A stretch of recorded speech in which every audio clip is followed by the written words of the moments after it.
At 8:14 a.m., my phone lit up on the kitchen counter, vibrating against the marble like it had something urgent to confess.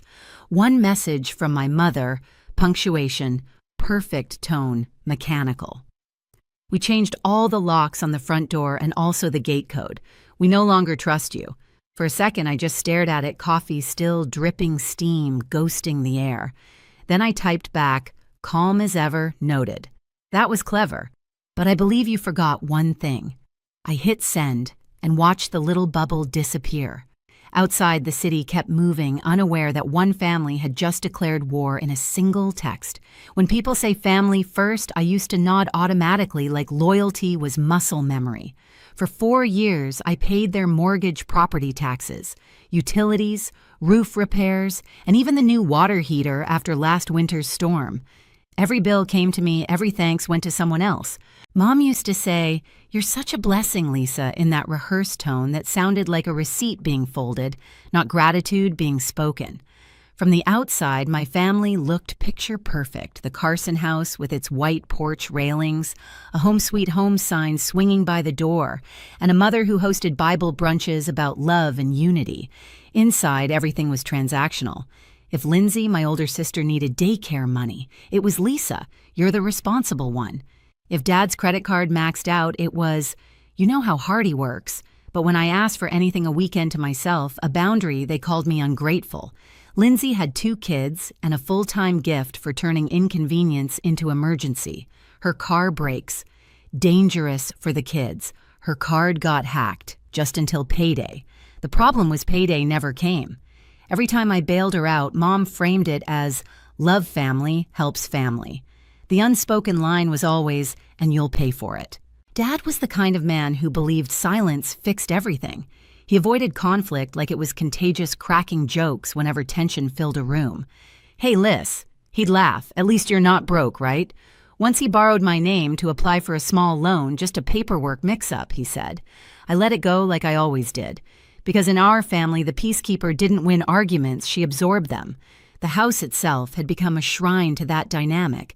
I'd visit and see the curtains I'd paid for, the roof I'd replaced, and my mother beaming like she'd built it brick by brick. She'd pour me tea and remind me how blessed we were that Lindsay found such a beautiful home. I never corrected her. I just smiled my throat tight, pretending I didn't notice she used the word "we" as if I wasn't sitting right there. Some nights I'd lie awake in my apartment, staring at the ceiling fan, replaying every favor I'd said yes to. It started as kindness and turned into a system one where love was measured in payments made on time. Somewhere along the way, I stopped being the daughter and became the donor. So when that message came, "We no longer trust you," it didn't feel like betrayal. It felt like confirmation. They'd just put in writing what had been true for years. The locks were changed, but the door had been closing long before that. It started with a Facebook post I wasn't supposed to see. I was waiting curbside for a grocery pickup when the algorithm handed me a little betrayal wrapped in family pride. There they were, Mom, Dad, and Lindsay standing on the porch of my house, the one I'd been paying for 4 years. Mom's caption read, "So proud of our daughter Lindsay for building a home we can all share. It's finally in the right hands." I read it 3 times, hoping my name might appear somewhere, maybe in the comments. It didn't. Just a stream of hearts. And she's such a good daughter from relatives who never once called to ask how I was. My throat burned, and the grocery clerk's voice barely reached me. "Ma'am, your order's ready." I couldn't even move. Later, I called the bank, part logic, part denial. The woman on the line chirped, "Yes, Ms. Carson. You're still the primary on the mortgage, but there was a request last week to change that to a Miss Lindsay Carson. Verification pending." My stomach dropped. Someone had tried to rewrite ownership like it was a name tag. By the time I checked my account, the theft was quiet but obvious. $2 and $400 transferred out to a familiar card. Lindsay's emergency visa. I texted her, "Did you use my card again?" 10 minutes later. "Don't make it a thing, Lisa. The kids needed shoes. We're still sharing that one, right?" We weren't. Then Mom chimed in, "Honey, Lindsay's going through so much. She said she'll pay you back. Let's not start a war over a few dollars." A few dollars. I stared at the screen, my hands shaking, but not from rage, from recognition. It had never been about money. It was about value. Their emergencies always outweighed my boundaries. That night, a notification blinked family circle group chat. I hadn't looked in months, but curiosity is a cruel thing. Inside, someone had posted a meme, a man handing over his wallet. The caption read, "Big sponsor energy." A cousin tagged me. Another replied, "Can we get you to fund my loans next?" Even Dad joined in, "Only if you name your next cat after the bank." No one said it was cruel. No one defended me. I left the chat. They added me back with balloons. I left again and blocked everyone. It should have felt childish. Instead, it felt like air. A week later, I stopped by the house to mow the backyard, old habit. Halfway through, I heard laughter from the kitchen window. Lindsay's voice bright and easy. "Did you see her face when Aunt Karen asked about the deed? She looked like a guest." Mom laughed too, that low, satisfied tone. Once the paperwork clears, there's nothing she can say. She insisted on putting the mortgage in her name. Her problem now. Then Lindsay sharper. She's always been distant, a guest with a wallet. And Mom finished it. She's not family anymore. She's just a sponsor. The hose slipped from my hand. Water spilled over my shoes, but I didn't move. I didn't cry either. Something inside me turned still, like water freezing mid-pour. I didn't go inside that day. I turned off the mower, left it right there in the yard, and drove home with the windows down, letting the wind dry whatever was left of the sting. By the time I reached my apartment, I knew exactly what I had to do. The house wasn't mine anymore, not really.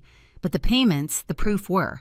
I sat at my kitchen table, the same place I'd read Mom's message a week earlier. The coffee stain from that morning was still faintly visible on the counter, like a watermark on a document.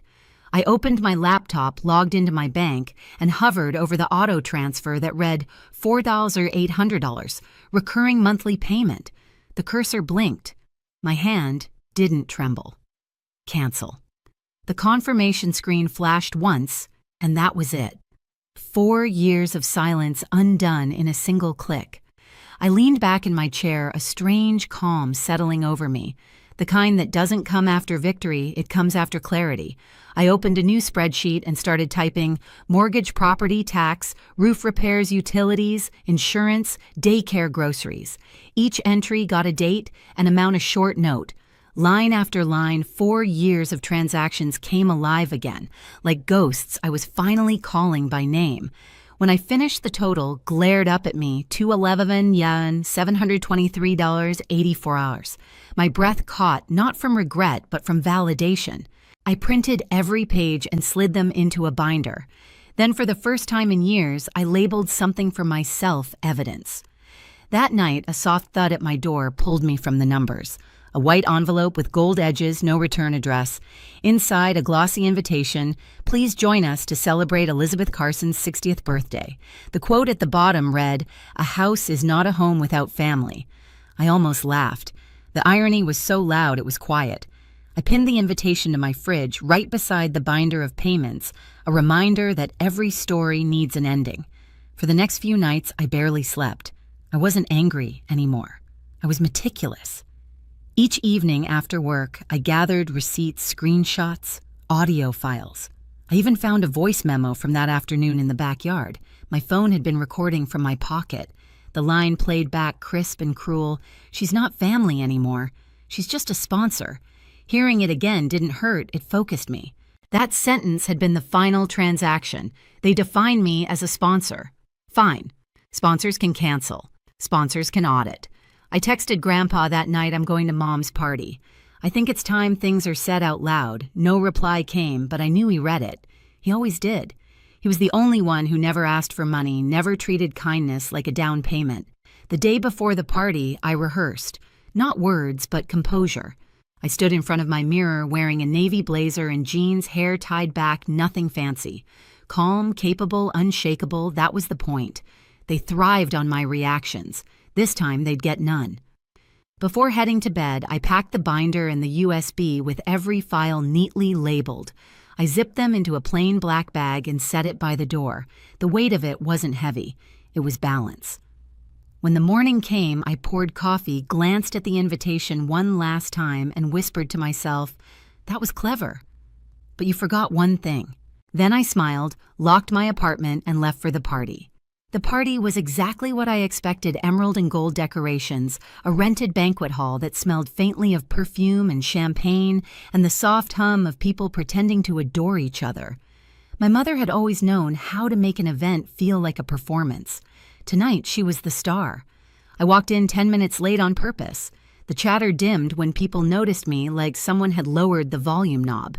A few polite smiles flickered, unsure whether to greet me or avoid me.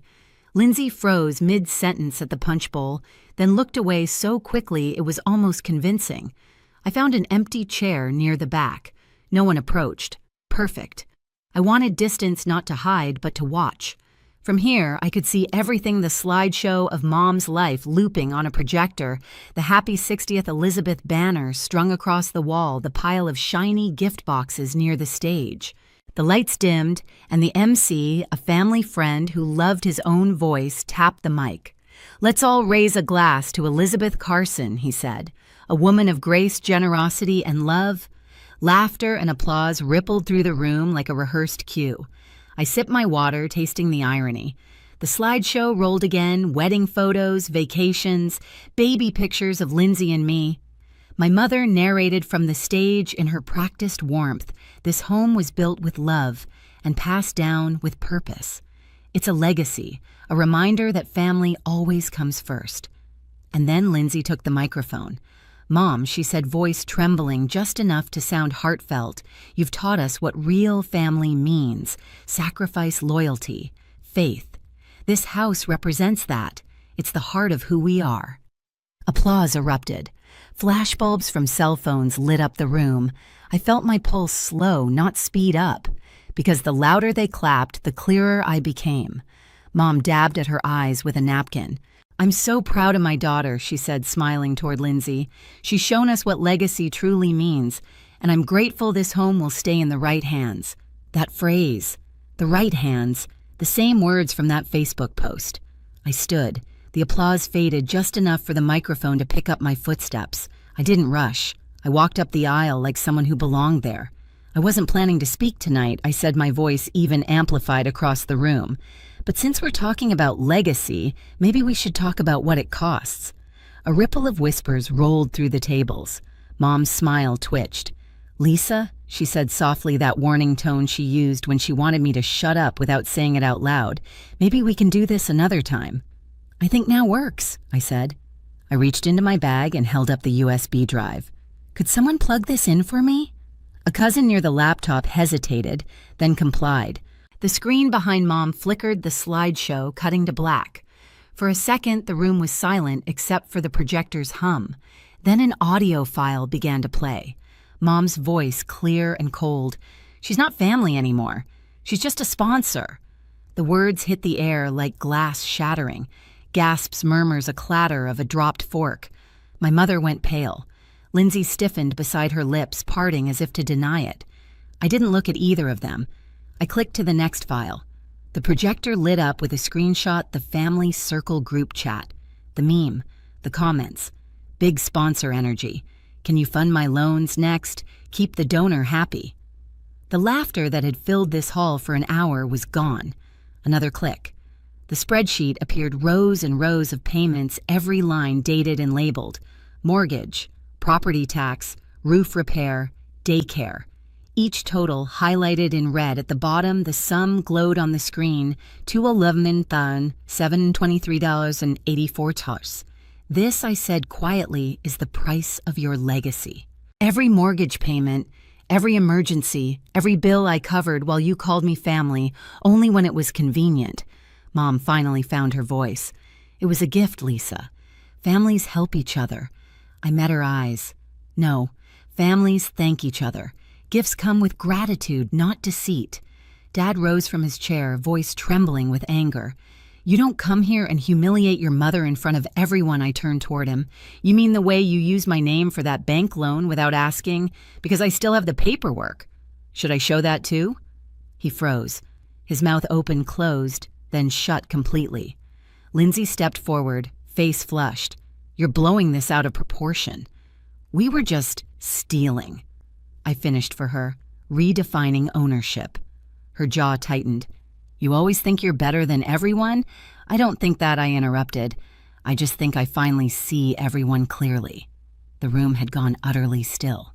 Even the kids in the corner were silent. I could hear the faint buzz of the fluorescent lights. Then the doors at the back of the hall opened. The sound of a cane tapping echoed as my grandfather stepped in. Conversations broke into stunned whispers. He hadn't attended a family event in years. He made his way slowly toward the stage, stopping beside me. The lines on his face looked carved from resolve. He took the microphone from my hand and turned first to my mother. "You raised a thief," he said quietly. Then to my father, and a coward. A collective breath caught in the room. Finally, he faced me. "Lisa, I read your message. You were right to stand up for yourself. Last week, I changed the trust. Lindsay's name is gone. The property, the accounts, they're yours now." The silence broke into gasps, then murmurs. My mother's face drained of color. Lindsay's mouth fell open, no words, just panic. Grandpa handed the mic back to me. "Legacy," he said, looking around the room, "isn't about inheritance. It's about behavior repeated."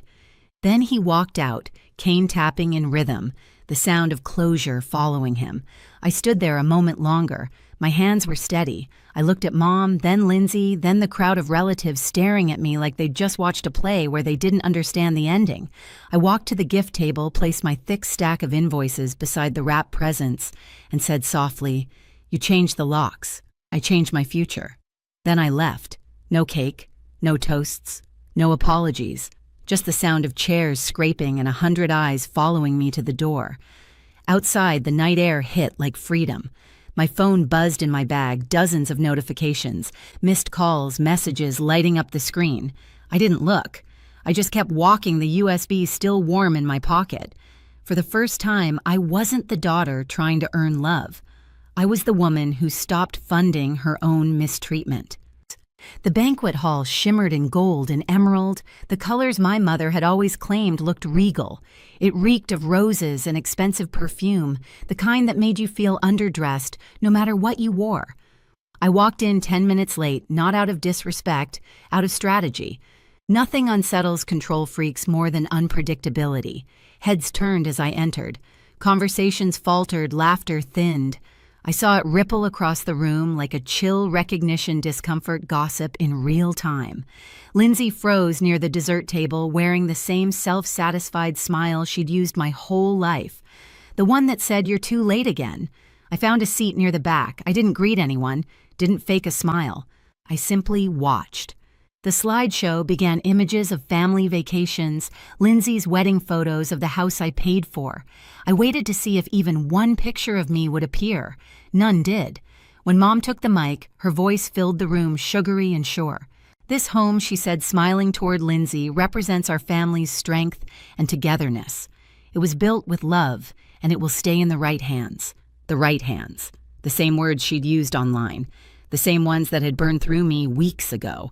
Applause filled the hall, clinking glasses and polite cheers. I felt my pulse slow, steady, deliberate. Rage had no use here. Precision did. Lindsay walked to the stage and hugged Mom, taking the mic with mock humility. "Mom has sacrificed so much for us," she began, "and I've just tried to carry her example to keep the family's heart beating." I could feel the audience leaning in, smiling, nodding. It was a room full of people hypnotized by the performance of goodness. I stood smoothing the sleeve of my blazer and began walking toward the stage. The applause faltered. People turned. Chairs creaked. My mother's expression froze halfway between pride and panic. "I wasn't planning to speak tonight," I said evenly, taking the spare mic from the stand. "But since we're talking about family and sacrifice, maybe it's time we talk about what those words have cost." My mother's hand twitched toward me like she might whisper something, some polite, murderous plea for silence. I didn't look at her. "I have a short presentation," I said, reaching into my bag. "Could someone help me plug this in?" A cousin near the projector hesitated, glancing at Mom, then at me, and decided curiosity outweighed loyalty. He took the USB and slotted it in. The slideshow blinked off, and a new file name appeared on screen. Sponsorship Program for Years. XLSX. The room chuckled nervously. I let them. The first audio clip began to play background chatter, then my mother's voice, cold and unmistakable. "She's not family anymore, she's just a sponsor." The laughter stopped. Someone gasped. Glass shattered. Lindsay's face drained of color. Mom stood frozen, her lips parted but no sound emerging. I waited for the echo to die before I spoke. "That was recorded 3 weeks ago, the day you told me I wasn't family." I clicked to the next slide, screenshots of the group chat. The meme of a man handing over his wallet. The comments, big sponsor energy. "Can you fund my loans next? Keep the donor happy." This, I said, is what love looks like in the Carson family. No one moved. I heard a chair leg scrape against the floor. Click. The spreadsheet filled the screen, rows of payments, line after line, mortgage, property tax, roof repairs, daycare, groceries. 4 years' worth of invisible labor. At the bottom, a total in red, $211,723.84. This, I said quietly, is what that love cost. Dad rose from his chair, red-faced. "You're embarrassing your mother. Turn that off right now." I looked straight at him. "You mean like you embarrassed me when you took out a loan in my name because I still have the paperwork? Should I project that next?" He froze, sinking slowly back down. The audience shifted, murmurs, spreading eyes darting between me and my parents. Mom finally found her voice, brittle and trembling. "Lisa, it was never about money. Families help each other." I met her gaze. "No, Mom. Families thank each other. Families don't rewrite ownership and then lock you out of the house you've been paying for." Lindsay's voice cut in sharp and desperate. "You're twisting everything. It wasn't like that." I turned to her. "Really? Because the bank records the chat logs and this audio seem pretty clear. But go ahead. What part am I twisting?" Her mouth opened, then closed. Nothing came out. The silence was thick enough to choke on. Every relative in that room had an opinion. None of them dared speak it aloud. Then came the sound, steady, rhythmic tap, tap, tap. The doors opened and my grandfather entered, leaning on his cane. Conversation died entirely. Even my mother looked startled. He walked down the aisle, slowly ignoring the stairs until he reached me. His presence filled the space without raising his voice. "Lisa," he said softly, taking the mic from my hand. "You were right." He turned to my mother. "Elizabeth, you raised a thief." His eyes flicked to my father. "And you became a coward." Gasps rolled through the room. My mother's hand flew to her chest, eyes wide with humiliation. Grandpa continued, voice even deliberate. "Last week I reviewed the trust. I've removed Lindsay's name. The property, the accounts, they now belong to Lisa, the one who earned them." The room erupted in whispers, shock, outrage, awe. Lindsay's jaw dropped. Dad stared at the floor. Mom reached for Grandpa's arm, but he stepped back. "You wanted legacy," he said. "Then earn it. Deceit doesn't build families, it rots them." He handed the mic back to me. "Your turn, kid." I nodded once, then faced the crowd again. My heartbeat was steady. The storm was already over. I was just narrating the damage. I lifted the binder from my bag and placed it on the gift table right between a bouquet and a box wrapped in gold paper. "You changed the locks," I said quietly. "I changed my future." No one clapped. No one dared. I walked off the stage, every step deliberate. The hall was silent except for the hum of the projector still showing the final slide, paid in full. As I reached the door, my mother's voice broke the silence, small and pleading. "Lisa, wait." I paused but didn't turn around. She said, "You don't understand." "I understand perfectly," I said. "You taught me." Then I walked out. Outside, the cool night wrapped around me like mercy. I could still hear the muffled noise of the party behind me, voices, rising chairs, scraping, someone crying. I kept walking until it all faded. My phone buzzed again and again, Mom, Dad, Lindsay, all lighting up the screen. I let it ring until it stopped.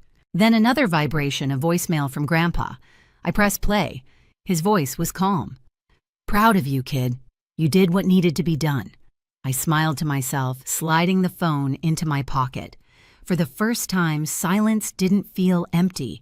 It felt earned. I looked up at the sky, the streetlight casting long shadows on the pavement. My hands didn't shake. My breathing was steady. And for once, the night didn't feel cold. It felt clean. By morning, my inbox was a battlefield emails from a law office subject line in all caps, settlement proposal urgent. I skimmed the message. They wanted to resolve the misunderstanding amicably. Translation, hush money. I typed back one line, full repayment within 72 hours or I go public. Then I closed my laptop and poured myself another coffee. They wired the full amount on the third day, 211 and $723.84. No apology, no explanation, just numbers, the language they'd always spoken best. I replied, transaction received. No further contact necessary. And that was it. After that, the noise stopped. No calls, no texts, no fake concern, just quiet. The kind that doesn't ache, it breathes. I cleaned my apartment, bought daisies from the market, rearranged the bookshelves. When my phone finally stayed still, I realized peace doesn't sound like angels singing. It sounds like nothing demanding your attention. A week later, I drove to Grandpa's house. He was on the porch with his tea sunlight caught in the wrinkles around his eyes. They're furious, he said, smiling a little. Good, I answered. Maybe fury will make them think, he nodded. Forgiveness requires accountability, he said. They haven't earned it. I stayed until sunset. Neither of us spoke much. We didn't need to. When I got home, I stood on my balcony watching the city shift from gold to blue. My phone buzzed once more, an unknown number, a single image, the old house overgrown and empty. On the back, in Mom's handwriting, "We miss you. Please come home." I folded it carefully and slid it into my drawer. Home isn't where you're locked out. It's where you can finally breathe. They changed the locks. I changed my life. I used to think peace would come with forgiveness, but now I know it comes with distance. I don't wait for their calls. I don't check my inbox hoping for remorse. I stop mistaking access for love. Some people think cutting ties is cruel. Truth is it's the kindest thing I've ever done for myself. When I wake up now, there's no background tension humming under the day, just sunlight, coffee, and quiet. That's freedom. Not dramatic, not loud, just mine. If you've ever been the one holding a family together while they tear you apart, remember this: silence isn't weakness. Sometimes it's the first step toward peace. They changed the locks. I changed my life.